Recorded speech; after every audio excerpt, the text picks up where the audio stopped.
নমস্কার, আমার চ্যানেলের নতুন একটি ভিডিওতে আপনাদের সবাইকে স্বাগত জানাই।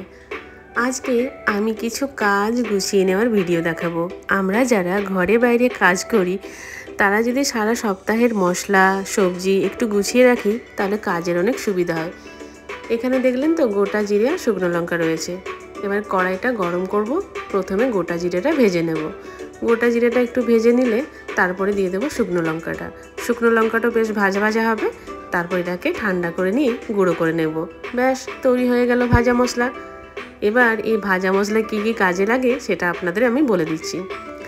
ধরুন আমি ভাজা মশলা যখন মিক্স ভেজিটেবল বানাই, ধরুন সব শাক টাক ডাঁটা চচ্চড়ি এসবগুলো তার উপর ছড়িয়ে দিই।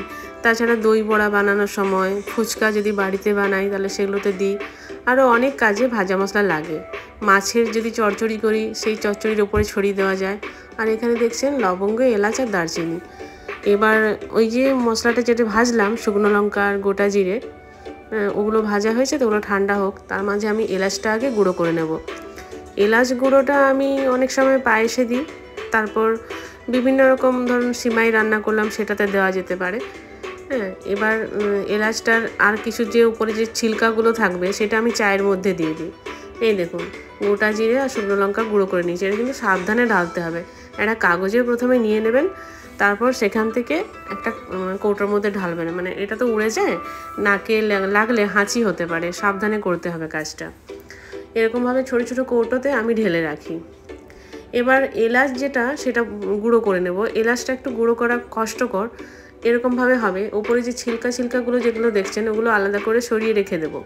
ওগুলো চায়ের মধ্যে দিলে ভালো লাগে, বা যখন দারচিনি আর লবঙ্গর মধ্যে দেবো তখনও ঘুরিয়ে দিলে ওটা প্রায় পাউডার হয়ে যায়।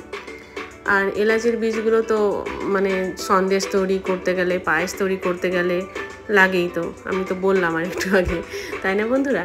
আচ্ছা, এরপর আমি এরকমভাবে বেছে নিতে পারি। তলায় দেখুন গুঁড়োটা চলে এসছে এলাচের, যেটা করে এটাকে আরেকবার ঘুরিয়ে নিলে বেশ ফাইন পাউডার হয়ে যাবে। আর ওপরে যে খোসা খোসা মতো ছিল ওগুলো আমি লবঙ্গ আর দারচিনির মধ্যে দিয়ে ভালো করে ঘুরিয়ে নেব। ঘুরিয়ে নিয়ে এলাচের যেটা গুঁড়ো সেটা আমি একটা আলাদা কৌটোর মধ্যে ঢেলে নেব।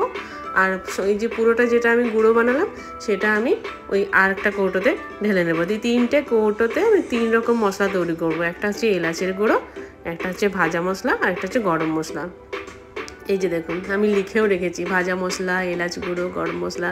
যদি আমি বাড়িতে না থাকি তখন অন্য কেউ যদি রান্না করে খুঁজে পেতে সুবিধা হবে। বন্ধুরা, ভিডিওটি ভালো লেগে থাকলে লাইক, কমেন্ট, শেয়ার, সাবস্ক্রাইব। ধন্যবাদ। সকলে ভালো থাকুন।